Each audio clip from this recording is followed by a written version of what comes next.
ಇದ್ದೀರಾ ನೋಡ್ರಿ, ಇವತ್ತಿನ ಕಷ್ಟ, ಇವತ್ತಿನ ಹಸಿವು, ಇವತ್ತಿನ ಕಷ್ಟ ಮತ್ತು ಇವತ್ತಿನ ಹಸಿವು ನನಗೆ ಜೀವನ ಕಲಿಸ್ತದೆ.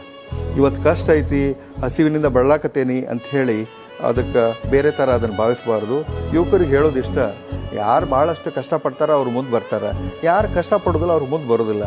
ಈ ಶಾರ್ಟ್ ಟರ್ಮ್ ಮೆಥಡ್ ಒಟ್ಟು ಇರೋದಿಲ್ಲ. ಯಾವತ್ತೂ ರಾಜಮಾರ್ಗದೊಳಗೆ ಹೋಗ್ಬೇಕು.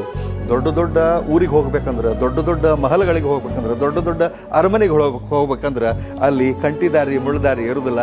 ರಾಜಮಾರ್ಗದೊಳಗೆ ನಡೆದು ಹೋಗ್ಬೇಕು. ಶಾರ್ಟ್ಕಟ್ ಏನೂ ಇರೋದಿಲ್ಲ. ಅದಕ್ಕೆ ಯಾವುದು ಶಾರ್ಟ್ಕಟ್ ವಿಚಾರ ಮಾಡಲಾರ್ದಂಗೆ ಕಷ್ಟಪಟ್ಟು ಮುಂದೆ ಬರಬೇಕು. ಮತ್ತು ಯಾವುದೇ ನೆಗೆಟಿವ್ ಥಾಟ್ ಇಟ್ಕೋಬಾರ್ದು. ಇದೇನು ಇದಾಗೋದಿಲ್ಲ ಮಾಡೋದಿಲ್ಲ ಅನ್ನುವಂಥದ್ದು ಇಟ್ಕೋಬಾರ್ದು. ಮನುಷ್ಯ ಮನಸ್ಸು ಮಾಡಿದ್ರೆ 1 10 IAS ಮಾಡ್ಬೋದು. ಒಬ್ಬ ವ್ಯಕ್ತಿ ಹುಟ್ಟಿದ ಮೇಲೆ ದೇವರು ಹುಲ್ಲು ಮೇಯಿಸೋದಿಲ್ಲ ಅನ್ನುವಂಥದ್ದನ್ನು ನಂಬಿ ಬಂದವ್ರು ನಾವು. ಅವಂದೇನು ಕಷ್ಟ ರೀ, ಅದ್ರ 100 ಪಟ್ಟು ಕಷ್ಟವನ್ನು ನಾನು ಕಷ್ಟದೊಳಗೆ ಜಳಕ ಮಾಡಿ, ಕಷ್ಟದ ಅರಿಬಿನ ಹಾಕ್ಕೊಂಡು, ಅದನ್ನು ಹಾಕಿ, ಅದನ್ನು ಹೊತ್ಕೊಂಡು, ಏನು ಎಷ್ಟು ಬ್ಯಾಡದು ಅಂಥ ಕಷ್ಟದೊಳಗೆ ನಮ್ಮನ್ನು ಬೆಳೆಸ್ಯಾಳ. ಅಷ್ಟು ತ್ರಾಸಿನೊಳಗೆ ನನ್ನ ಸ್ನೇಹಿತರಿಗೂ ಗೊತ್ತು, ನನ್ನ ಕ್ಲಾಸ್ಮೇಟ್ಸಿಗೂ ಗೊತ್ತು, ನನ್ನ ಇಡೀ ಓಣಿ ಒಳಗೆ ಎಲ್ಲರಿಗೂ ಗೊತ್ತು. ಅದಕ್ಕೆ ನಾನು ಅವ್ನಿಗೆ ಹೇಳಿದೆ, ನೀ ಹೋಗು ಅಲ್ಲಿ ನಮ್ಮ ಓಣ್ಯಾಗ ಒಂದು 4 ಮಂದಿನ ಕೇಳಿ ಬಾ, ಬಿಳಗಿ ಮಾಂತು ಅಂದ್ರೆ ಏನಂತೇಳಿ ಹೇಳ್ತಾರೆ ನಿನಗೆ, ನೀನು ಇಂಥದಕ್ಕೆಲ್ಲ ಹೆದರಬಾರ್ದು, ಎಂಥ ಗಂಡಸು ಅಂಥೇಳಿ ಹೇಳಿದೆ. ಪ್ಲಸ್ ಆ ತಾಯಿಯರು ಅಂಥ ತಾಯಿ ಏನ್ರಿ, ಒಬ್ಬ ತಾಯಿ ಮಗುವಿಗೆ ವಿಷ ಕುಡಿ ಅಂತ ಹೇಳ್ತಾರ ಅಥವಾ ವಿಷ ಕುಡಿಬೇಕು